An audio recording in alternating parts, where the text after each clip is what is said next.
Merci Jean. Merci UC2M pour cette invitation.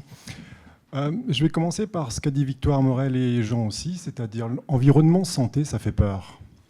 Ça fait peur. Mais j'ai envie de dire, ça fait même pas peur en fait, parce que c'est nouveau et tout ce qui est nouveau fait peur. Mais en fait, c'est plus le moment d'avoir peur, parce qu'il y a tout ce qu'il faut pour pouvoir travailler à la fois sur ces problématiques environnement santé qui ne font qu'une. C'est qu'une problématique en fait. Donc je vais vous faire la genèse de ça. Moi je travaille depuis 12 ans sur les problématiques d'exposome chimiques principalement, les polluants, sur l'environnement. Et comme c'est un think tank, je vais pas vous faire l'exposé de ce que j'ai fait pour vous montrer ce que nous on a fait. Je vais vous montrer des choses qu'on a fait à Strasbourg exclusivement. Il n'y aura pas du tout de littérature, j'ai fait exprès. Et je vais vous amener à des points de réflexion. Vous allez partager avec moi un certain nombre de pistes. Je vais vous amener jusqu'au plus loin possible où est la réflexion actuelle sur l'exposome, concrètement. Donc, je fais comme ça pour les dire. Ouais. Donc, vous m'avez posé un certain nombre de questions et j'y répondrai. Qu'est-ce que l'exposome? Quels sont les 3 domaines de l'exposome? Comment évaluer la recherche sur l'exposome? Quels sont les principaux enjeux de l'exposome? Exposome et santé globale. Ah, ça c'est intéressant. Ça veut dire qu'il y a quelque chose qui concerne tout le monde dans cette histoire d'exposome, et c'est le cas. De l'exposome à l'éco-exposome. Alors là, c'est de la sémantique et on va y revenir. Donc, d'abord, un tout petit peu d'histoire, rendre à monsieur Wild le mot exposome. C'est lui qui l'a publié pour la première fois, donc c'est toujours important. Ce monsieur Wild est très accessible, il répond aux mails, le rencontre dans beaucoup de colloques. Il a publié un article qui expliquait qu'il s'intéressait, donc c'est un épidémiologiste, travaille beaucoup sur le cancer. Il a étudié les facteurs environnementaux qui agissent directement sur les maladies. Évidemment, la première maladie liée aux facteurs environnementaux qu'on connaissait, c'était certains cancers. Et il avait bien compris que toute génétique, alors moi je suis de formation biologiste, j'ai oublié de le dire, toute la biologie moléculaire ne suffisait pas pour répondre à cette problématique. Elle ne m'a pas vu. Donc, la phrase clé qui est juste, mais qui est pionnière, c'est l'exposome désigne le cumul des expositions. Ah, ça veut dire qu'on accepte l'idée qu'il y en a plusieurs. Des facteurs environnementaux, c'est-à-dire non génétiques, ça c'est très juste. Que subit un organisme, alors tout au long de sa vie, c'est très juste aussi. Et ça a été pensé uniquement pour l'homme. Mais en fait, c'est copier-coller, cette phrase est exactement juste si vous pensez à un animal, si vous pensez à une plante, si vous pensez à l'environnement au sens large. D'accord ? Et ces facteurs environnementaux sont externes, internes, alors il faut les classer. Pourquoi ? Parce que, en fait, il y a les polluants qui sont d'abord pas dans l'organisme, ils sont d'origine anthropique, certes, on les retrouve à l'extérieur. Il n'y a pas que les polluants, il y a aussi d'autres exposomes qui ne sont pas chimiques, les radiations, les aspects sociaux, on sait très bien que ça impacte une inégalité sociale qui a une incidence, c'est pas devant vous que je vais le dire, sur la santé humaine, une inégalité territoriale, etc. Les rayonnements, vous connaissez toutes ces polémiques, je passe très vite, c'est juste le stress sur le travail, burn-out, est-ce que c'est pas aussi des choses qu'on parle régulièrement? Le capital social invu, le revenu, c'est vrai que selon les moyens, même en France, où pourtant tout est accessible et gratuit, il faut penser que M. Wild a pensé ça avec une optique qui n'est pas francophone, d'accord ? Donc pour ceux qui ont déjà passé du temps à l'étranger, c'est pas tout à fait comme chez nous en France, l'accès aux soins dépend beaucoup de sa bourse. Donc il faut prendre comme ça les espaces verts. Alors c'est plutôt l'effet positif que fait un environnement agréable. Alors ça, les villes, les gens qui vivent en ville et les maires sont très conscients de ça, dans les villages aussi d'ailleurs. Et puis il y a l'interne. L'interne, évidemment, c'est les polluants. Si on parle de la pollution chimique ou ces rayonnements affectent l'ADN, les molécules, les protéines, etc. Et causent des désordres métaboliques, on va dire ça comme ça, qui sont connus depuis très longtemps. Et donc, il a distingué dans un premier temps ces deux choses. Et moi, je m'intéresse principalement à la partie exposome chimique. Donc, évidemment, qui affecte tout au long de la vie. Donc, déjà, avant que l'enfant vienne au monde, déjà, quand la maman elle est enceinte, il ne faut pas oublier, ça, c'est des événements indispensables là qu'il faut garder en tête. Alors, je parle comme si vous ne saviez pas, mais peut-être qu'il y en a qui ne savent pas. le développement est la phase clé pour les perturbateurs endocriniens. Juste une parenthèse, c'est archi documenté. S'il y a vraiment quelque chose qui est très très documenté par les toxicologues sérieux, c'est vraiment ça. Mais c'est pareil pour l'environnement. La baisse de la biodiversité, que tout le monde connaît, est aussi une des causes, on y viendra tout à l'heure, une conséquence de ces problèmes de pollution. Donc on ne dit plus exposome, on dit exposome holistique, global. Ah, ça c'est un mot, ça veut dire tout, tout ça veut dire rien, attention, donc il faut que ce soit holistique mais très organisé. Et on y viendra tout à l'heure, il y a les outils. C'est pour ça que tout à l'heure en préambule je disais santé environnement, si c'est possible maintenant. Pourquoi ? Parce que comme toujours en science, pour progresser, il faut le talent des chercheurs, mais il faut aussi de la technologie. Il faut faire sauter un verrou. Pensez au James Webb, le télescope qui nous envoie des super images que le télescope d'avant, Hubble, ne pouvait pas avoir. Vous comprenez ça ? C'est ce qui s'est passé. Il y a vraiment eu un double déclic là, récent, ces dernières années, j'y viendrai. Je dis tout de suite, c'est la multiomique, voilà, tout simplement. Et l'informatique, la bioinformatique, voilà, j'anticipe. Et donc, on peut parler d'une seule santé. Parce que, évidemment, pourquoi c'est compliqué santé-environnement quand vous êtes clinicien ? Vous êtes spécialiste du cancer, c'est difficile pour vous d'appréhender les problèmes de l'écologie. Pour un écologue, c'est difficile de comprendre les problèmes de santé humaine. Pour les hydrologues, ceux qui étudient l'eau, qui étudient les polluants dans l'eau, dans le sol, là, c'est encore plus compliqué. Ce ne sont même pas des biologistes, bien souvent, ce sont des chimistes. Trop compliqué. On ne va pas changer ça. Par contre, pour réunir, on a les outils pour réunir ces différents modes de pensée et d'approche scientifique, maintenant, via les outils que je viens de citer. Donc, on parle de One Health, voilà. Donc, juste, je vais être un tout petit peu brutal. Attention, on est dans une époque qui est une époque du buzz, et la science n'y échappe pas.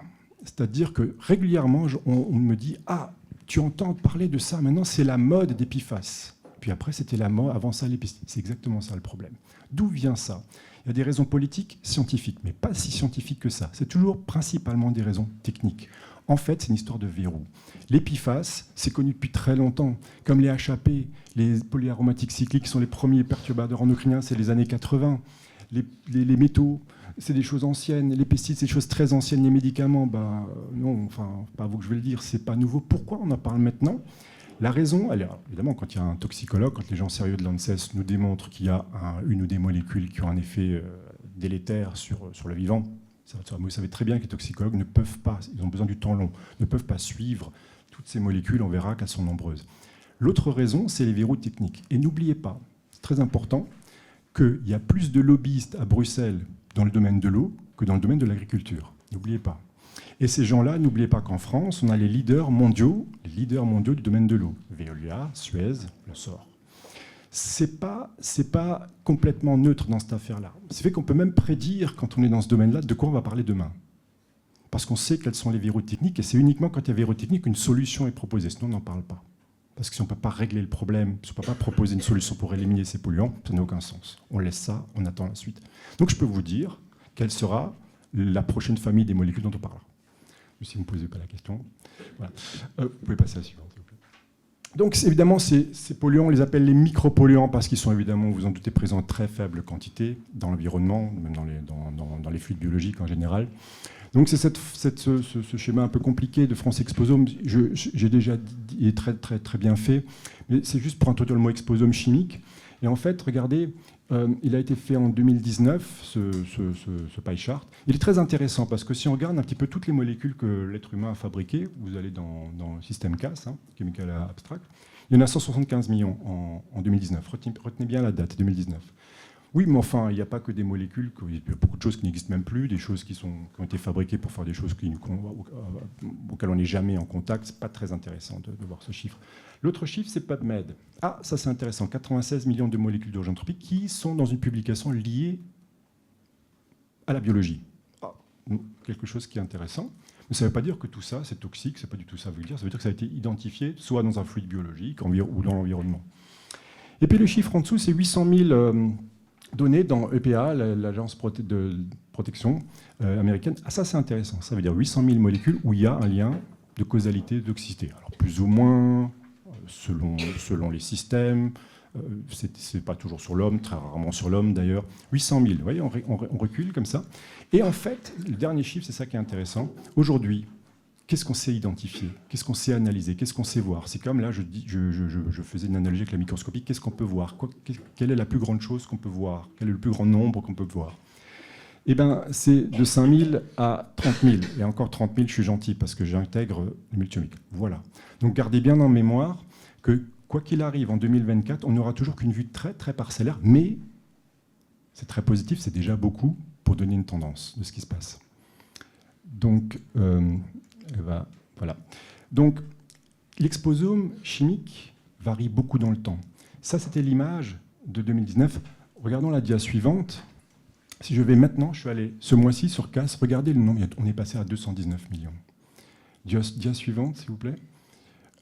Dans PubChem, on est passé à 118 millions de molécules. La suivante. Et dans EPA, donc ça, il faut faire des tests pour pouvoir dire cette molécule, elle a une toxicité, s'il y a des propriétés physico-chimiques intrinsèques à chaque molécule qui permettent de dire peut-être que, mais c'est du travail. Regardez, on est passé à plus d'1 million. Waouh, ça travaille, ça bosse. C'est pour ça, c'est l'espoir qu'il faut garder en tête. Le premier point, c'est qu'il y a des gens qui travaillent, ça bouge, ça avance. On a des informations, on a des données. Vous voyez, c'est comme d'un point de vue clinique, les métadonnées, plus vous avez d'informations sur votre patient, plus c'est intéressant. Et on y reviendra à la fin, je vous donnerai un cas concret. La suivante. Concrètement, tous les gens de la planète qui travaillent sur les polluants utilisent la même base de données. Cocorico, bon, je ne vais pas faire l'hymne de l'Europe, c'est une base de données européenne. Alors là, j'introduis la deuxième chose. S'il y a un domaine où l'Europe est plus en avance que les États-Unis, c'est bien le problématique des polluants. Et je dirais, la conscience de la problématique de la pollution chimique en France est supérieure aux autres pays. Alors, je vais vous donner un cas concret. Le premier chiffre, c'est le nombre de publications. Bon, je ne l'ai pas là, mais je sais que ce soir, quelqu'un montrera ce chiffre, donc je ne savais pas s'il était dans la salle, premièrement. Deuxièmement, 3 choses. Depuis la Deuxième Guerre mondiale, on est le plus grand producteur de pesticides. Parce qu'après la Deuxième Guerre mondiale, vous le savez, il y a eu comme deal que la France doit nourrir l'Europe. Ça a eu des conséquences, le remembrement, etc. Donc, le plus grand nombre de pesticides produits par les pays européens, c'est la France. Donc, c'est-à-dire que c'est sur notre territoire. Ça ne se délocalise pas comme ça. Deuxièmement, les médicaments. On est toujours bien placé. On nous le dit toujours qu'on est des grands consommateurs de médicaments. Deuxième chose. Troisième chose, notre système culturel de produits d'hygiène très accessibles, les grandes marques, on a tous plusieurs shampoings, etc., les gels douche, tout ça. Vivez un petit peu à l'étranger. Moi, j'ai vécu 4-5 ans en Allemagne, c'est pas comme ça. Tout ça, ça a une incidence chimique. On est très concerné en France par ça. Je rentre dans le mille.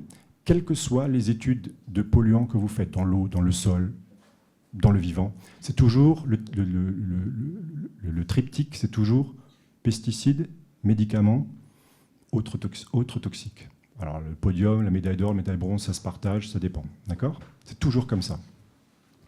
Voilà, la suite. Ouais, et puis donc, moi, j'appelle ça l'effet boomerang, et je vais vous expliquer. En fait, on produit, nous, des polluants. Alors, il y a des polluants qui ne sont pas d'origine anthropique, je ne m'y intéresse pas. Ils se retrouvent dans l'environnement, on sait comment, l'air, l'eau, etc. Et ils affectent d'abord ceux qui vivent là où il y a l'air, où il y a de l'eau, les animaux, etc. Les microbes, pas oublier, l'antibiorésistance, c'est là que ça démarre, je vous montrerai un cas très précis. Et ça revient vers nous. Ah, comment ça se fait que ça revient vers nous ? Parce qu'on mange et parce qu'on boit, etc. Donc, en fait, les chiffres que vous connaissez tous, 9 millions de décès par an, 16% de l'ensemble des éléments ont été attribués à la seule pollution de l'air et de l'eau. En fait, j'ai fait exprès, ces chiffres sont très variables selon comment on calcule. On peut dire que 90% des maladies chroniques sont liées à l'exposome, c'est un autre chiffre.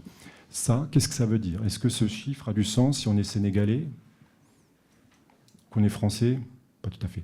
Prenons-le en compte quand même. Disons qu'il y a une croissance, on va se mettre d'accord, il y a une croissance des maladies chroniques liées à notre exposome. Ça tient la route. C'est à peu près reconnu par tous.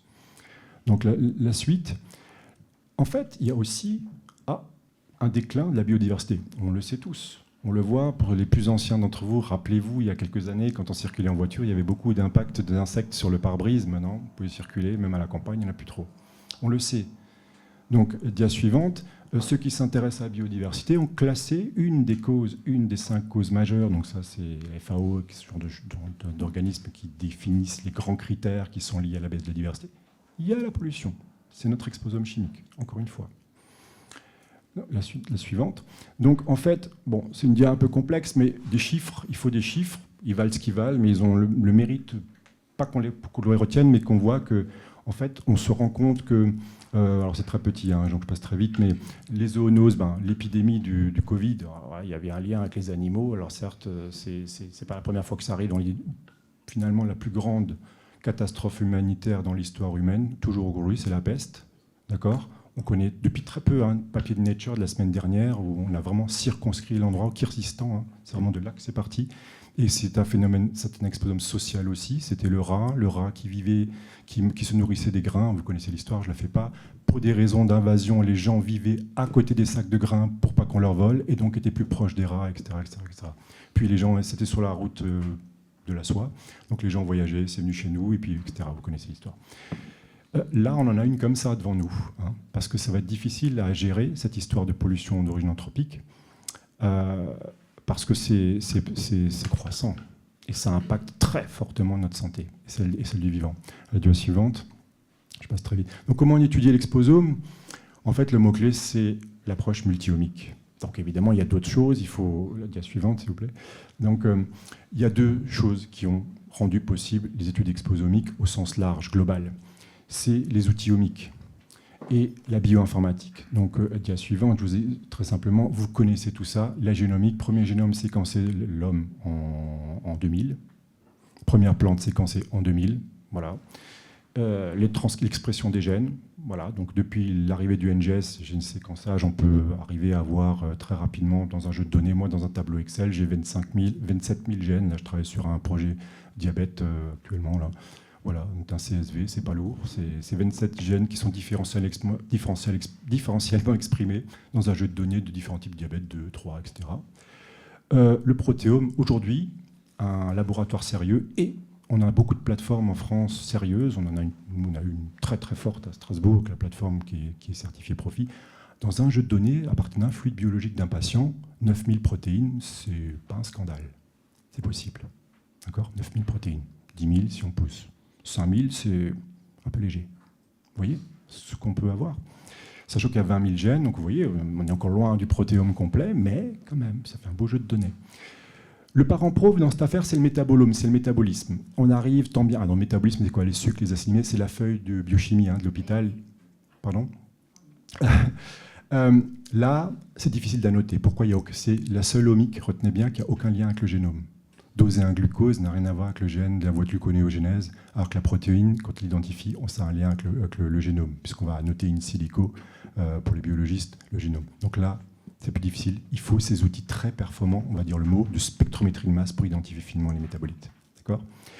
Qui plus est, c'est dans la métabolomique, les métabolomes, qu'on va étudier le xénométabolome. Ah, il est là, l'exposome chimique. Parce que ce sont aussi toujours des petites molécules. Les médicaments, les pesticides, les HAP sont des petites molécules. On va les analyser en même temps. D'accord ? Et donc, voilà. Ce qui est important, c'est la dernière partie, c'est le phénotype. Le médecin d'autrefois, hein, quand il sentait, quand il goûtait le sang, ou qui touchait le sang pour voir, oui, ça fait rire, mais n'empêche que c'est comme ça que fonctionne le cosmos. C'est-à-dire que, à part nous, maintenant, les animaux, si vous regardez comment ils fonctionnent, les insectes, les animaux, c'est soit la vue, soit un chevreuil. Si vous êtes chasseur, vous savez que si vous l'approchez dans le sens du vent, vous ne le verrez jamais au bout de votre fusil. D'accord ? Pourquoi ? Parce qu'il va vous détecter la pollinisation. C'est en ce moment, c'est comme ça. Donc tout ce volatilome, nous, on ne le voit pas et on n'est pas capable de le détecter parce qu'on n'est pas habilité. Mais il existe. Et il est très intéressant. Donc celui-là, c'est celui qui fait le phénotype. Ce que je vois aussi, une couleur. Si je vois une endive, je sais qu'elle n'a pas vu le soleil. Pas besoin d'avoir prendre d'études de botanique pour comprendre. Une tumeur, mes collègues à l'hôpital, ils savent classer les tumeurs à la vue. Vous aussi sûrement. Ça, c'est l'expérience, c'est important. Donc voilà, c'est ce phénotype, la couleur, l'odeur, ces choses-là. Dia suivante, s'il vous plaît. Et les microbes. Ah, alors, qu'on le veuille ou non, j'étais obligé de l'admettre, ils sont partout et ils sont à la tête de tout. Ça, c'est très important. C'est eux qui font la mitigation des polluants. Ils sont le microbiote qu'on a chez nous, qu'on connaît bien chez l'homme. Il existe aussi chez tous les autres organismes vivants, supérieurs en tout cas. Et ils pilotent tout. C'est le chef d'orchestre. Ouais. Dia suivante. Donc, quand on a une altération du microbiote, c'est très intéressant parce que c'est souvent, comme c'est souvent une association avec l'exposome chimique, une altération du microbiote, c'est souvent des choses que l'on peut constater. C'est très important, j'y reviendrai. L'épigénétique, c'est-à-dire que l'effet des polluants, dans certains cas, peut modifier l'ADN. Donc, par exemple, il peut y avoir différents types de modifications. On peut identifier maintenant jusqu'à 65 modifications par spectrométrie de masse en quelques minutes. Donc, évidemment, il y a la méthylation, l'hydroxylation, etc., etc. C'est très important parce que ça vous permet de savoir quelle est la profondeur de votre exposome chimique. La profondeur, si ça touche l'ADN, c'est qu'il va y avoir des incidences sur la reproduction et les descendances. D'accord ? Donc ça, c'est des choses aussi qui sont étudiées très facilement en laboratoire. Suivante. Et évidemment, ces outils, donc je vous ai montré notre spectromètre de masse qu'on a décoré, c'est ce fameux outil de LCMS, de GCMS que vous lisez dans les publications, d'imagerie par spectrométrie de masse, qui vous permettent, et ça c'est important, en petites molécules, c'est 1000 molécules en 1 heure, mais pas forcément plus. Donc la dia suivante, si vous regardez, ça c'est cette dia qui a été publiée par Norman, le site européen d'Exposome. Si on prend tous les composés qu'on a dans un échantillon, donc le prélèvement est déjà important, parce que ça va déterminer qu'est-ce qu'on a dans notre tube, hein, le sang, est-ce qu'on fait du plasma ou pas, ouais, des choses comme ça va déterminer beaucoup de choses. L'extraction, si vous faites une extraction, bah oui, parce que si vous étudiez les petites molécules, il faut éliminer les grosses, il faut éliminer l'ADN, il faut éliminer les protéines, donc ça va avoir une influence, vous allez éliminer peut-être des lipides ou pas. Donc tout ça, ça a une influence. À la fin, l'ionisation, on n'en parle jamais parce que ça n'intéresse personne, mais pour identifier ces molécules, il faut les ioniser. Et il n'y a qu'une seule ionisation qui est utilisée sur la planète. Entre nous, ce n'est pas la meilleure, mais comme il y a des modes en sciences, il y a des modes en chimie analytique, tout le monde suit ça, et les constructeurs aussi. Ce n'est pas la plus mauvaise, mais ce n'est pas la meilleure. Ça veut dire que tout le monde a les mêmes outils et risque de voir à peu près la même chose. Ça, c'est très important. D'accord ? La suivante. Donc, vous savez très bien, quand vous êtes biologiste, que quand on prend un médicament, il est transformé. Quand un pesticide rentre dans une plante, il est transformé. Une des étapes générales, j'ai envie de dire, c'est l'hydroxylation, c'est les cytochromes P405. C'est connu, les toxicologues savent ça très bien. Donc, quand on parle d'épiphases, quand on parle des pesticides, on parle que des molécules mères. En fait, elles ne représentent pas grand-chose. Vous travaillez depuis 15 ans avec Pierre Chambon sur les corticoïdes. Mais les corticoïdes, dès qu'ils rentrent, dans les 3 minutes qui suivent, il y a 95% qui est hydroxylé. C'est une autre molécule, on ne la regarde plus, elle échappe, mais elle est là. Si vous prenez l'ibuprofène, c'est très documenté, va donner 300 métabolites. Le métabolite, ça veut dire la somme des molécules qui vont être conjuguées, rajouter des sucres ou dégradées, 300. Aussi bien dans le foie, enfin aussi bien chez l'homme que chez la plante. La plante, l'ibuprofène, on va y venir.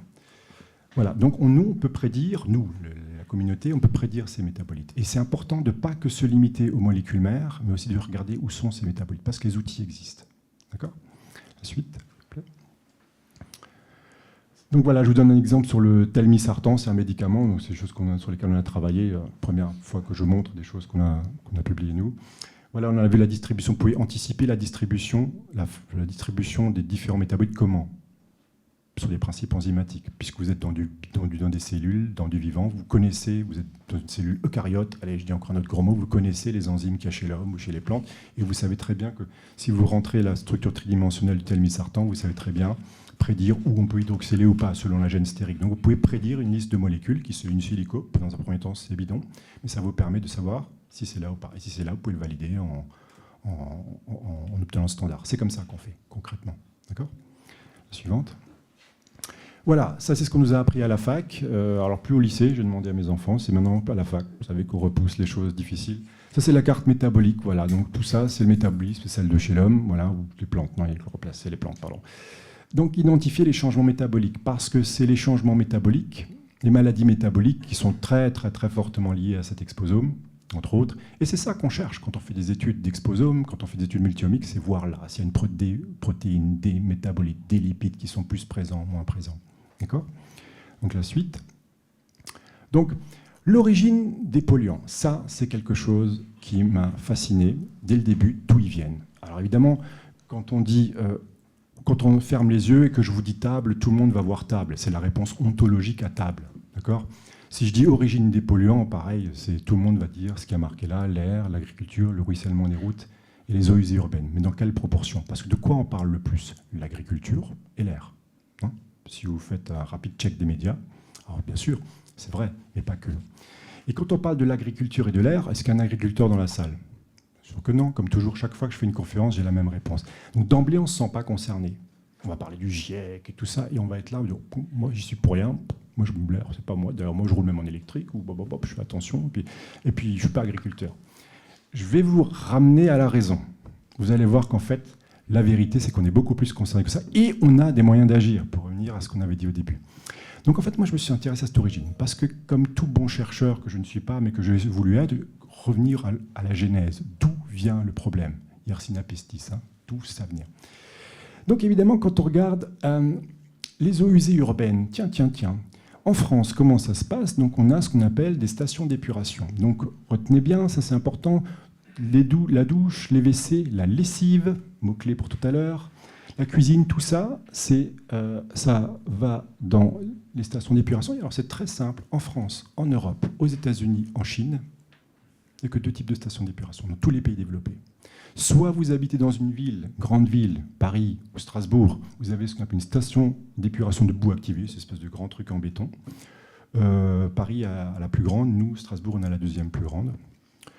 Mais si vous habitez à la campagne ou dans des petites communautés de communes, vous avez souvent des filtres plantés de roseaux, des stations basées sur du végétal. Eh ouais. C'est les petites choses qu'il y a à l'écart du village général qui est encerclé, qui ressemble à une lagune. Voilà. Et ça, c'est très intéressant parce que ça, là, depuis la loi de l'eau 2015, c'est ça qui est prioritaire, parce que ça coûte pas cher.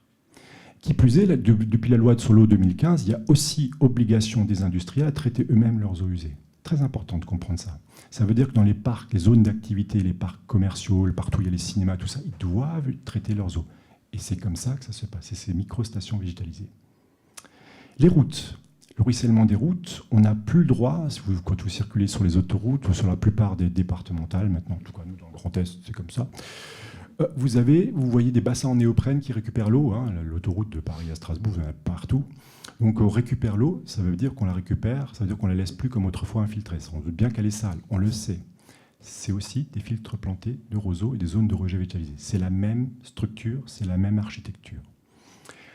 Voilà comment ça se passe. Et juste, revenir en arrière, s'il vous plaît, juste un mot-clé, les bouts de ces stations d'épuration sont traités par les stations d'épuration, générés par sont utilisés en agriculture depuis la nuit des temps. Alors évidemment, on dit plus bout parce qu'à partir du moment où elles sont transformées, alors là le protocole est très large. Elles peuvent être déshydratées, utilisées pour faire du biogaz, ça dépend. Hein, et là il y a de l'ingénierie. Donc on va utiliser une autre sémantique, c'est important. Comme si on dit sang au plasma, vous savez tout ce que ça veut dire, on dit plus bout, on dit biosolide, d'accord? C'est important pour la suite. Ça veut dire qu'on va parler, on va généraliser. La dia suivante, s'il vous plaît. Donc, le chiffre de l'agence de l'eau, c'est 63% des installations qui traitent les eaux usées urbaines sont basées sur le filtre planté de roseau. C'est-à-dire qu'on demande à une seule plante, le roseau, à traiter tout notre exposome chimique. Alors ça m'intéresse. Comment ça marche? Ça, c'est un sujet. Donc on a étudié tous ces écosystèmes en 10 ans. C'est-à-dire que, évidemment, les eaux usées, ces filtres plantés, et puis comme depuis une dizaine d'années, la police de l'eau s'est rendue compte que ça ne suffit pas, parce qu'il y a une complexité chimique qui grandit, croissante, parce que nos modes de consommation sont de plus en plus complexes. On est de plus en plus...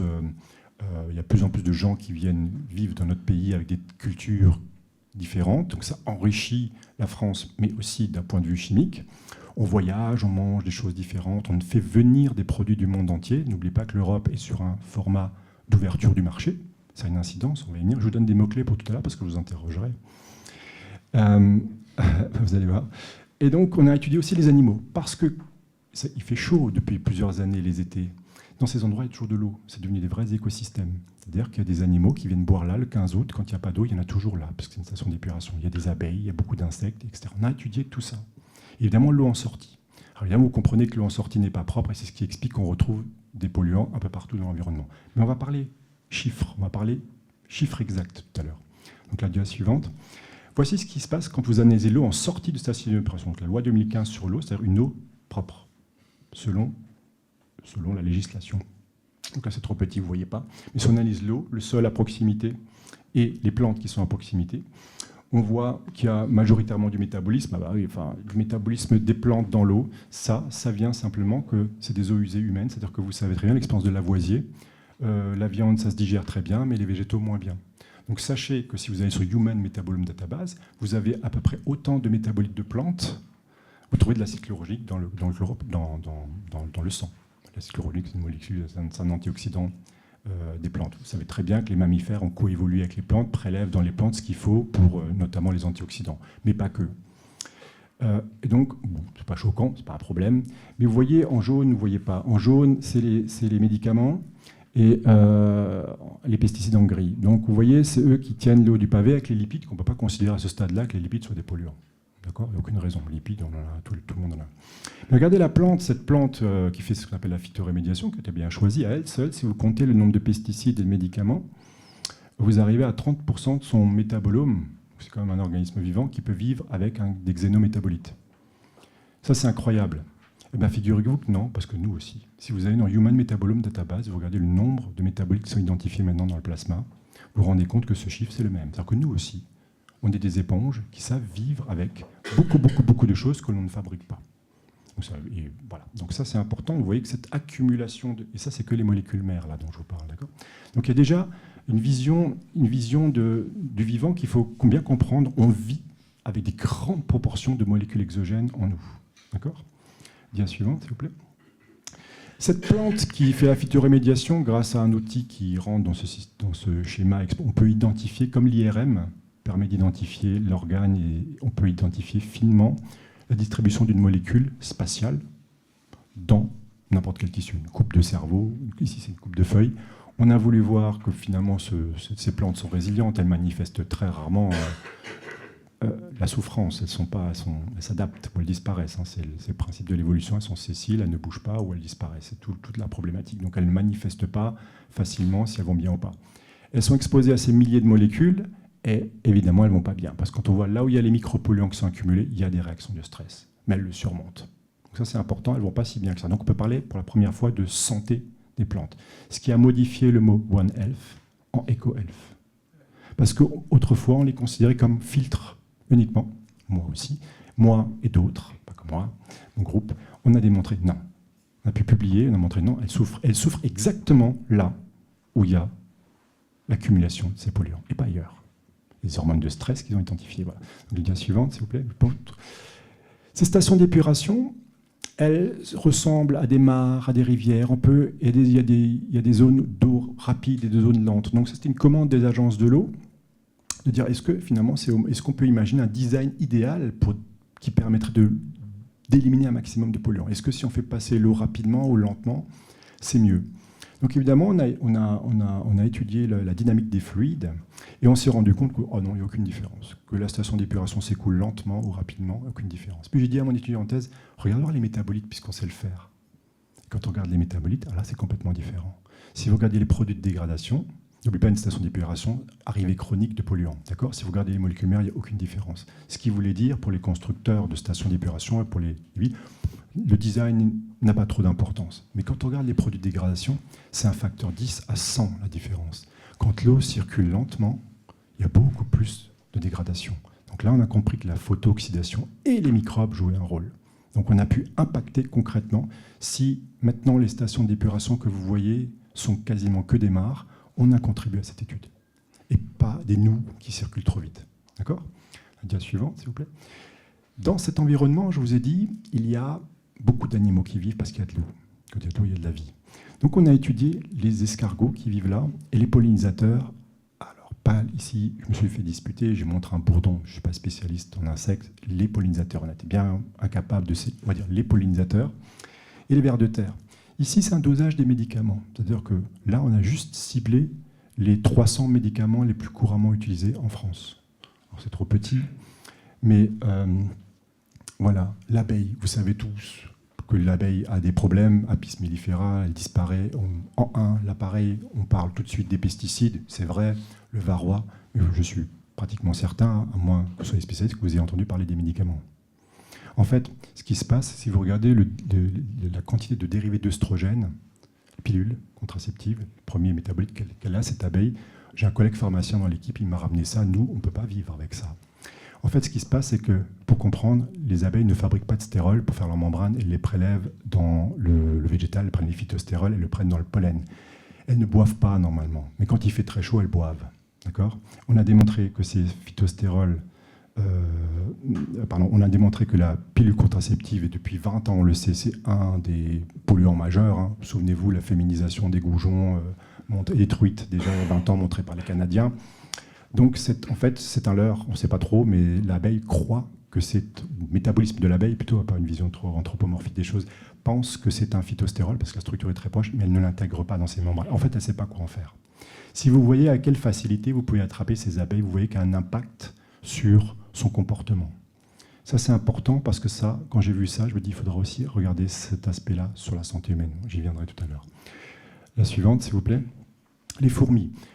Dans les endroits où il y a de la pollution, il y a les fourmis. Si vous lisez le joli livre de Manfred Dirk, qui est un écologue qui est le premier qui a étudié la population après Tchernobyl, et qui a regardé les mutations, les machins, il a dit, en fait, la population qui semble la plus stable, qui semble vraiment s'en fiche complètement de la radioactivité, c'est les fourmis noires. Vous savez que même dans beaucoup de villes, je crois que nous aussi, Strasbourg, on a eu ce problème d'invasion des fourmis. En fait, les fourmis se plaisent, il y a à manger, il y a à boire. Donc on a étudié ces fourmis avec des collègues, et en fait, on les a ramenées dans un terrarium pour voir comment ça... Vous savez qu'il y a une organisation sociale extrêmement fine chez les fourmis. Il y a la reine, il y a les fourrageuses, celles qui gardent le nid.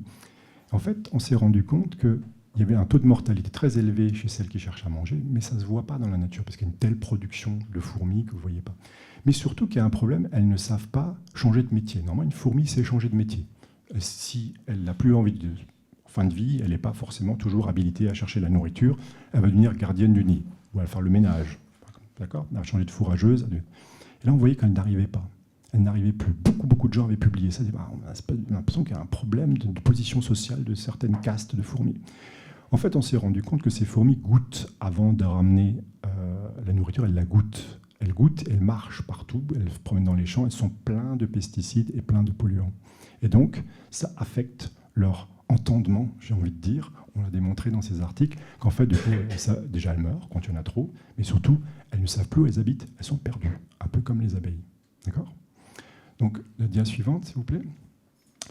Après, on s'est intéressé, loi de 2015, sur l'eau, à ces stations d'épuration qui récupèrent les eaux de route.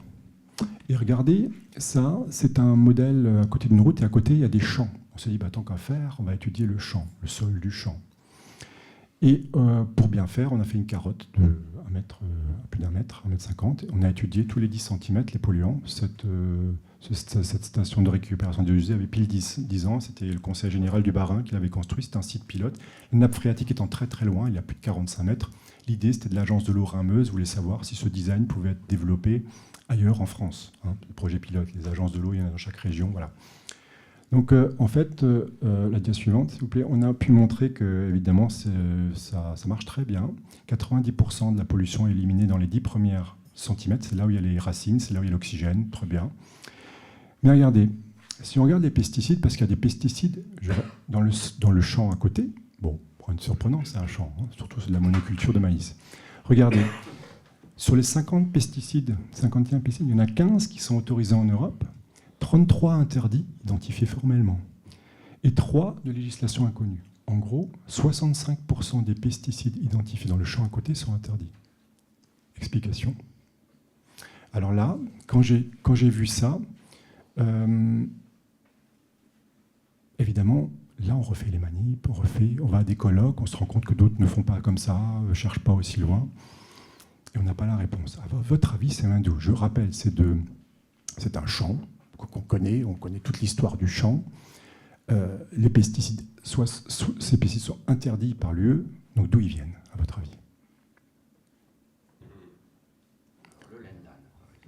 Il y en a beaucoup plus. Donc on garde ça en tête, on continue, parce que je n'ai pas la réponse. Je vous fais vraiment la chronologie de notre exposome tel qu'on le voit. La dia suivante. On s'intéresse à l'homme, on sait que ces polluants, c'est documenté, se transfèrent via l'alimentation vers l'homme, la dia suivante. Donc, Et puis j'assiste à cette conférence de, je ne sais pas si c'est encore lui, mais de Richard Horton, qui était l'éditeur du journal Lancet. Et donc j'étais invité à une conférence, et lui a parlé, il était très fâché. Et il avait dit cette phrase, « Can you explain to me why there is ibuprofen in my cornflakes ?» Et il a vraiment posé la question à l'Assemblée, et parce c'était un colloque où il y avait des gens du domaine de l'eau, de la pollution et tout. je trouvais les réponses un peu vaseuses. Et il n'était d'ailleurs pas satisfait. Et moi non plus. Je dis, ouais, comment ça se distribue quand même, l'ibuprofène? Je vous dis que moi et mon fils, on a fait 15 jours de stage chez un agriculteur pour voir comment ça fonctionne. Non, c'est pas là qu'il faut chercher. L'agriculture en France est très cadrée. On ne met pas de médicaments dans les champs. On ne prend pas n'importe quel pesticide. Tout ça, c'est très structuré. C'est pas là la piste. Dia suivante, s'il vous plaît. Je reviens à mes biosolides, stations d'épuration. On trouve ça sur le site européen, le site états-unien. On voit que 51% des boues sont utilisées en épandage. Ah, dia suivante, s'il vous plaît. Regardez cette publication de 2000 qui est passée inaperçue dans Nature, qui dit « persistant polluant in land applied sludge ». Ah, tiens, ça c'est intéressant. Dia suivante, s'il vous plaît. Et quand on regarde la production et l'élimination des boues en Europe, donc ça c'est données officielles, la France, c'est 75% des boues des stations sont utilisées comme amendement agricole. Pourquoi? Parce que ces boues sont très riches en carbone et en azote. C'est un déchet ultime. Et le reste de l'Europe aussi, à part quelques pays. On se dit, il faut qu'on étudie ça maintenant. Personne n'étudie ça. Donc on est allé, dia suivante, étudier ça dans les stations d'épuration. On a étudié une trentaine de stations, des boues de stations d'épuration de tout type. Boues activées, des grandes, les plus grandes, des petites, des filtres plantés. Et on a analysé le contenu de ces boues. Et là, notre grande surprise, regardez un peu les chiffres. En 1, on a les contaminants alimentaires. En 2, les produits pharmaceutiques. En 3, les pesticides, etc. Et on a même nos chers PFAS. On a aussi fait des analyses d'imagerie par spectrométrie de masse pour montrer qu'on pouvait analyser directement les boues sans les extraire, pour qu'il n'y ait pas de biais. Parce que je vous avais dit tout à l'heure, chaque fois qu'on fait une extraction, on fait un biais. Là, on a déposé des boues directement sur une surface plane et on a analysé directement les boues. Donc, on a publié ça et on a dit, ça y est, maintenant, on va peut-être pouvoir répondre à M. Horton, M. Lancet. Dia suivante, s'il vous plaît. Donc, on analyse, comme tout à l'heure, les pesticides de ces biosolides. Et là, regardez, 11 sont approuvés en Europe. Bon, voilà, pas de discussion. 25 ne sont pas approuvés par l'Europe. Et 5 même pas référencés en Europe. Tiens, tout à l'heure, on avait des chiffres similaires. Donc là, ma question, d'où ils viennent? Je vous rappelle, ces eaux usées urbaines, ici c'est des boues. C'est des boues des stations. On n'est pas dans un champ. C'est des boues qui viennent produites par nous. C'est des eaux usées urbaines. Il n'y a même pas de déchets industriels. C'est garanti. Donc comment ces pesticides qui ne sont pas de l'Union européenne arrivent dans les stations d'épuration et donc dans nos champs, à votre avis? Qui porte du coton aujourd'hui? Voilà, qui porte du coton qui n'est pas fabriqué en Europe. Je dis pas fabriqué en Europe. Qui porte des vêtements techniques anti-déperlants? Sur ta veste, on prend un verre d'eau, on essaye. Alors, moi, j'ai une veste en laine fabriquée en France. Elle vient du tailleur strasbourgeois. Fabriquée en France, en Alsace. Il y a Solvay qui fait PFAS. Alors, blague à part, voilà, tout à l'heure, on ne se sentait pas concerné pesticides quand on n'est pas agriculteur, l'air, mais là, c'est nous les premiers producteurs de ces cochonneries. Et pourquoi? C'est le reflet de notre mode de consommation. Voilà. C'est-à-dire que ça fait bien longtemps qu'on n'utilise plus les vêtements que l'on fabrique nous en Europe. Vous connaissez tout ça, on ne va pas rentrer. Et là, le débat est légèrement politique, parce que là, on a une vraie responsabilité. Parce que c'est nous qui générons ce qui se retrouve dans les champs. Demain, vous pouvez arrêter tous les pesticides homologués par l'UE. Ça en fait 11 qui partent et vous en avez encore 30 qui restent. D'accord? Alors déjà, il y a une inégalité. Je vais nuancer, une inégalité en Europe. Vous savez très bien que pour les pesticides, il y a une inégalité. Il n'y a pas le même droit en Espagne, en France, mais peu importe. Quand on voit 11 approuvés, 25 non approuvés, et ici, on ne peut pas jouer sur la carte de oui, mais c'est des persistants, ils sont là, ils ne se dégradent pas bien. C'est les boues des stations d'épuration. Sachez qu'une grande station comme celle de Paris ou celle de Strasbourg, c'est les boues de 1 jour. Là, on a les boues d'équivalent d'1 jour. C'est-à-dire que c'est la production d'un jour. C'est quelque chose qui a été produit, qui a été mis dans l'eau usée la veille. D'accord? Donc voilà. Donc là, environnement santé complexe, non. On a les moyens d'agir très simplement là-dessus, en réfléchissant à notre mode de consommation, ne serait-ce que sur ce qu'on... Alors, ce n'est pas tellement les pesticides pour le coton, mais surtout les produits chimiques qui sont utilisés, je me suis renseigné, c'est les teintures qui sont problématiques. Pour fixer une teinture, il faut des cochonneries qui sont depuis très longtemps plus autorisées en Europe. Et voilà. Donc voilà le reflet, une fois de plus, de notre mode de vie. Vous voyez? Dia suivante, s'il vous plaît. Alors les tomates, là aussi, on a une inégalité sur le territoire de la provenance de nos légumes. Je reste très vague. Ça, c'est une tomate que moi j'ai achetée dans un grand supermarché dont je tairai le nom. Elles sont évidemment pas de France. Regardez, c'est une imagerie par spectrum. Je coupe une tranche, comme pour faire un burger, et j'analyse un fongicide qui, depuis très très très longtemps, n'est plus utilisé en Europe. Voilà. Donc vous voyez, je vais en venir. L'origine de notre alimentation aussi à surveiller. À quoi ça sert si nous, le législateur, fait des efforts et que nous, on ne consomme pas finalement ce qui nous protège? Ben voilà l'exposome chimique. Et en plus, c'est l'exposome chimique qui est interdit. Donc celui pour, en règle générale, la toxicologie a donné un feu rouge et pas un feu vert. D'accord? Dia suivante, s'il vous plaît. On vient à l'homme. Donc au laboratoire, ayant eu conscience de tout ça, surtout ce qui m'a beaucoup perturbé, c'est cet effet sur les animaux sociaux. On a un spécialiste à Strasbourg qui travaille sur la maladie Cordes-Lévy, qui est très proche de la maladie de l'Alzheimer, mais pour laquelle il n'y avait pas de marqueurs. Donc on a cherché des marqueurs, on a pris le liquide céphalorachidien, très intéressant, de mamie et de papy, de géants très âgés. Et à notre grande surprise, la dia suivante, s'il vous plaît, parce que voilà, on a trouvé des quantités trop élevées de phtalate dans le liquide céphalorachidien de ces malades. Il n'y avait pas assez phtalate dans la cohorte Alzheimer, il n'y avait pas assez phtalate dans la cohorte qui avait Parkinson, il n'y avait pas assez phtalate dans la cohorte des contrôles qui n'avaient pas de maladie, de sénilité. Donc là, on a montré, voyez, donc ça c'était un lien entre démence et pollution, point d'interrogation, en tout cas c'est là. Il faut savoir que les phtalates, on en a tous, vous savez, c'est ces plastiques du film alimentaire, depuis le biberon. Ils ne s'accumulent pas, ils sont très facilement dégradés, et on sait par le microbiote. Donc là, liquide céphalorachidien, vous voyez, ça veut dire que c'est allé loin, hein, ce n'est pas un fluide biologique du jour qui est étudié là. Hein. Ça veut dire que ça s'est accumulé. Évidemment, quand on regarde par la suite le modèle Cordes-Lévy, on voit qu'il y a un problème de microbiote. Je vais y venir. Dia suivante, s'il vous plaît. Le Covid, vous savez qu'on a eu cet honneur d'être la région de France où le Covid a démarré, Mulhouse, on est très fiers. Je blague, hein. Je pense à ceux qui en ont souffert, mais disons qu'il y avait un devoir, pour moi en tant que CNRS universitaire ayant ces outils-là, d'aller toquer à la porte des urgences, dire est-ce que je peux faire quelque chose. Et rappelez-vous, à un moment donné dans la pandémie, il y avait les gens qui avaient perdu le goût. Et donc ceux-là sont sortis des urgences pour faire l'IRM. Donc on a eu des autorisations de travailler sur. Donc c'est très intéressant, on a pu avoir une cohorte de gens qui avaient perdu le goût, ceux qui ne pouvaient pas sortir, qui étaient très gravement malades, qui étaient sous oxygène, voilà. Et comme le personnel se faisait tester tous les jours, il y avait aussi ceux qui étaient malades et pas malades, ceux qui n'étaient pas malades. Et puis, vous savez, aux urgences, vous je vais le dire, il y a de tout. On a aussi eu des gens qui sont venus pour un infarctus, mais qui n'avaient pas le Covid, etc. On avait une petite cohorte, mais très hétérogène. Alors, évidemment, on est en début de l'épidémie, on cherche des marqueurs de la maladie, hein, on se dit avec nos outils performants, et on voit des marqueurs, je vais très vite, de stress oxydatif, d'inflammation. Bon, très bien, ça on s'en doute un peu. Et puis surtout, à notre grande surprise, des micropolluants, j'ai mis toxiques, mais surtout très anciens, de la pollution qu'on ne retrouve plus par ailleurs. Mais pas chez les gens qui avaient perdu le goût.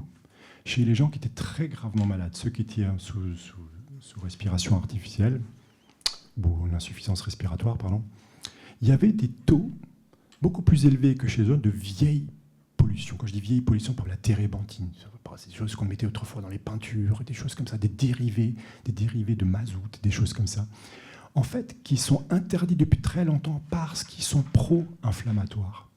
Et ces gens-là avaient des petites quantités qui surmontaient. Ils n'étaient jamais, parce qu'on a la fiche de suivi de ces patients, n'avaient jamais manifesté de problème. Ils n'ont jamais été hospitalisés parce qu'ils avaient de l'inflammation à un endroit quelconque. En fait, ils le surmontaient. C'était des problèmes qui généraient une inflammation chronique, mais surmontée par les patients. Voilà. Sauf, comme vous savez, vous comprenez bien, avec l'arrivée du Covid, c'est la goutte d'eau qui a fait déborder les vases. Eux, ils ont basculé complètement. Voilà ce qu'on en a conclu, donc on l'a publié aussi. Puis, je pense que c'est bientôt l'heure, donc je vais terminer sur une étude qui me plaît beaucoup. C'est une étude complète. Je vais vous montrer comment une étude de l'exposome multiomique faite sur une maladie chronique inflammatoire. Donc ici, principalement, c'est la plus connue. Hein. C'est la maladie de Crohn. Je dis bien, c'est l'exposome qui nous a permis de trouver, pas l'origine de la maladie, mais le médicament. Eh ouais. Voilà. pas le droit de dire médicament, complément alimentaire. Et je vais vous raconter cette dernière histoire parce qu'elle est intéressante. Donc, c'est avec mon collègue canadien, qui est un Alsacien, mais qui est canadien, que c'est Crohn, maladie chronique inflammatoire, que les enfants, d'accord ? Dia suivante, s'il vous plaît. Donc, multi-omique, donc on cherche des marqueurs, très bien. On voit qu'il y a une dysbiose, mais d'autres l'ont déjà montré, que, évidemment, troubles intestinaux, problèmes microbes, très liés, très connus, bren neuf à l'horizon. Dia suivante. Évidemment, ce qui est important pour comprendre là, c'est que le collègue, il a fait un colonoscope, c'est-à-dire que le prélèvement se fait directement dans l'intestin. On va, comme avec une caméra, et on a un petit tube où on envoie de l'eau, et on peut clamper ou pas. C'est-à-dire qu'à l'endroit où l'intestin est sain, si on veut prélever du liquide, des muqueuses, on peut. Dans les endroits où il y a l'inflammation, on peut. C'est qu'on a des biopsies liquides comme ça, très fines, très précises, très important. Du coup, on fait le métabolome des parties où il y a malade, pas malade, et on arrive, c'est très connu, d'autres l'avaient déjà montré, là où il y a l'inflammation, il y a un déficit de butyrate. On sait que ces butyrates est produit par des microbes, les bons microbes, et quand ils disparaissent, il y a moins de butyrate. Le butyrate est un mécanisme de signalisation pour les cellules épithéliales. Tout ça, ça se tient. Dia suivante.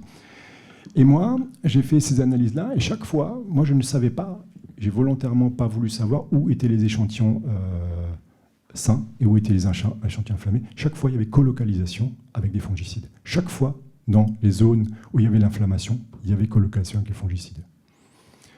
Voilà. Donc on se dit, l'alimentation, c'est des enfants là, l'alimentation. Donc on va voir les enquêtes. Les enquêtes ne nous ont rien donné de spécial. Et là, j'insiste, l'importance des métadonnées. Quand je dis métadonnées, vous comprenez, c'est le données de l'enquête. C'est des données discrètes ou longitudinales pour les spécialistes des statistiques. C'est capital. On continue. La suivante, s'il vous plaît. Et on arrive après à mettre en place une plateforme pour cribler le microbiome. Donc on prend toutes les données de métagénomique, de métaprotéomique, de métatranscriptomique, de métabolomique, d'exposomique, voilà, plus la protéomique, donc vraie étude multiomique sur à peu près 500 malades, d'accord ? Dia suivante, je vais très vite. Et on cherche à se dire, en fait, il faut restituer cet épithélium, donc il faut faire revenir ces microbes. Donc évidemment, agir sur dire aux gens ne mangez pas de fongites, ça ne marche pas, parce qu'on ne sait même pas où ils sont. On a identifié le riz. Bon, il faut savoir que le plus grand producteur au monde du riz, c'est les États-Unis et pas la Chine, et que dans ce riz, il n'y a pas ce pesticide. Mais par contre, ce qui était important dans les enquêtes, on a vu que c'était des gens très aisés. C'est des gens qui vivaient soit à Ottawa, soit à Boston, soit à Montréal, soit à New York, et qui ne mangeaient pas trop chez eux. Vous savez, cette habitude de nord-américaine de manger en bas de l'immeuble, dans des restaurants asiatiques. Et donc, ils étaient beaucoup plus exposés à des riz asiatiques, et dont le riz basmati. Donc là, le végétaliste revient et voit que le riz basmati, c'est un riz très fragile, c'est un cultivar fragile. Il a besoin de beaucoup de fongicides. Mais avec ça, on ne va pas très loin, parce que ce n'est pas que ça. En revanche, on s'est dit, est-ce qu'on a séquencé le bon microbiote ? Ce n'est pas que le mauvais. Le bon microbiote, il disparaît parce qu'il meurt de faim. C'est l'alimentation pauvre en fibres qui le fait disparaître. Une des raisons, attention, je ne vais pas choquer. Donc on se dit, si on fabrique de l'amidon résistant, on donne de l'amidon résistant. De l'amidon résistant, c'est qui n'est pas digéré par l'estomac, enzymatiquement, mais qui est digéré uniquement par ce bon microbiote qui peut faire l'acide butyrique, c'est ce que ça marche. Donc vous voyez, ça, on en est arrivé à ça parce qu'on a fait ce lien entre ce fongicide, parce qu'on a pu, sur le modèle souris, travailler beaucoup plus vite. Quand on a enlevé le fongicide, naturellement, le bon microbiote revenait. Alors pas toujours très bien, ça dépend de l'état, mais il revenait. D'autres l'avaient montré aussi. On se dit, mais si on peut booster le retour du bon microbiote en disant aux gens d'avoir une alimentation le moins pesticide possible, mais c'est des enfants. Mais en fabriquant de l'amidon, des amidons résistants, et donc médecine de précision, c'est pas un amidon résistant. Dia suivante, s'il vous plaît. Donc, on a vu que la réponse du microbiote est unique à chaque fibre. Donc, on a fabriqué une dizaine de types d'amidons qui répondent différemment, et selon les marqueurs que l'on a chez les patients, on va donner l'un ou l'autre. Ça, on le sait maintenant. On ne sait pas encore pourquoi, mais on sait que la médecine de précision, ici, il y a une vraie réalité. On ne donne pas le même type d'amidon parce qu'il n'y a pas le même type de réponse, et on a les marqueurs associés. Et on va continuer à chercher ça plus finement. Dia suivante, s'il vous plaît. Donc là, on a eu plusieurs cohortes, et on a vu que la réponse du microbiote est à la fois spécifique à la fibre et au patient. Dia suivante. Et donc là, il y a trois essais cliniques qui sont en phase dont je ne peux pas trop en parler parce qu'il y a encore des patients qui sont dedans, mais c'est très, très, très incroyablement prometteur. Donc évidemment, la problématique, c'est qu'on ne va pas pouvoir chaque fois prélever du liquide dans les intestins de ces gens-là pour savoir quel quelle solution thérapeutique on va leur donner, et puis surtout que vous savez ou vous ne savez pas, mais ces crises sont subites, ne sont pas anticipées d'un coup, les gens ont des crises, etc. Donc il faut trouver un autre marqueur, et c'est là où l'histoire des biosolides est intéressante. Biosolides égale solide, on peut analyser très rapidement les solides, donc on va analyser les FSS. Donc on va faire le même travail dans l'autre sens, pour trouver des marqueurs, pour savoir quelle thérapie donner. D'accord ? On a été soutenu pour ça, pour le faire à Strasbourg. Voilà. Donc juste la dia suivante, et voilà, donc les résultats attendus. À Strasbourg, on a créé un laboratoire, dans un premier temps, multi-omique, exposome, et ça, ce canevas complet sert d'amorce pour ancrer, je reviens à la phrase du début, environnement santé complexe, non, c'est pas vrai. Si vous avez en région des ancrages scientifiques, des problématiques de santé, des problèmes environnementaux autour desquels vous pouvez vous construire quelque chose parce que vous avez des chercheurs, parce que vous avez des cliniciens, parce que vous avez le personnel, le personnel soignant, parce que les gens veulent participer, et les gens veulent participer, c'est-à-dire que là, c'est l'enquête qui nous a amené à l'alimentation. On a réinterrogé les gens ont voulu participer, ça a fonctionné. Les outils sont là. Et la dia suivante, donc ça c'était le drapeau alsacien, un petit peu de chauvinisme quand même. Et juste là, je vais être très provocateur. Ça, c'est l'évolution de l'exposome au jeu tel qu'on la voit. On vient de publier un article à Strasbourg où on a pu montrer que les prothèses mammaires qui sont mises chez les femmes, qu'on met aux femmes qui ont un cancer du sein, ces prothèses mammaires, on les enlève automatiquement tous les 8 ans. Mais un certain nombre de personnes ont vu que les patients sont pleins parce qu'elles durcissaient très rapidement. Et des collègues biophysiciens de l'université ont analysé, ont vu qu'effectivement elles durcissaient au cours du temps. Et elles jaunissaient, changeaient de couleur. Et donc, la raison, pourquoi ? Et donc, quand on m'a dit durci, j'ai regardé chimiquement le polymère, à quoi il ressemble. C'est tous les mêmes, les polymères. Donc évidemment, il y a, pour ceux qui savent ou pas, il y a une partie rigide et dedans il y a un gel, d'accord ? Tous les implants mammaires sont chimiquement pareils. Très bien, quand j'ai vu ça, je me suis dit, tiens, c'est intéressant, c'est comme la chromatographie gazeuse, c'est le même polymère. Bon. Et puis je m'étais souvenu d'une conférence d'Yvan Lemao, qui est un Strasbourgeois, un écologue, qui avait étudié longtemps les pingouins. La question c'est comment les pingouins ils font pour marcher sur la glace sans avoir les pieds qui gèlent. Et donc, ils renforcent leur membrane, ils la rigidifient en synthétisant un peu plus de cholestérol. Donc, en gros, nous, chez les eucaryotes, on a, je vais sûrement dire des bêtises, mais une molécule de cholestérol pour 5 molécules de phospholipides. Et si on augmente le ratio, ça rigidifie. Et je me suis dit, tiens, est-ce que ce ne serait pas ça ? Et j'ai dosé le cholestérol par imagerie, par spectrum, en faisant des coupes de gel. Et bingo. Donc, on a la preuve que le cholestérol du patient, donc qui vient de son sang ou de l'organisme, rentre dans le gel.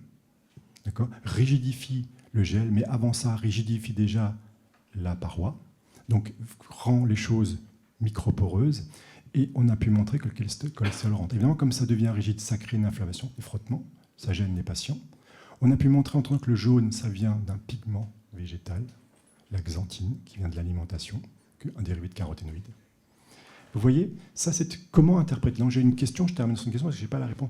Comment on interprète ça ? Cet implant fait partie de nous, puisqu'il est reconnu, il est accepté. Mais nos molécules, notre exposome, j'ai volontairement dit le cholestérol, il est fabriqué par nous, et volontairement une molécule qui vient du bol alimentaire, qui est végétale, qui rentre là-dedans et qui transforme cette matière et qui crée un nouveau problème. Voici le genre de réflexion que l'on a à Strasbourg, et là, on peut vraiment engager des choses très, très, très concrètes. On peut imaginer que ce n'est pas comme ça qu'il faut faire autrement, parce que là, on est au début d'une problématique, mais grâce à ces outils d'exposome et de métabolome et de multiome, on a pu vraiment, vraiment circonscrire une problématique que personne n'avait vue avant, parce que personne ne voulait la voir. Mais pourquoi nous, on l'a vu ? Parce qu'on a les outils. Donc, je termine là où j'ai commencé. Environnement santé, si c'est possible, grâce aux outils et à la performance de tous ces gens qu'on peut réunir autour de ces différentes disciplines. Et j'arrête là, je pense que j'ai débordé. Merci.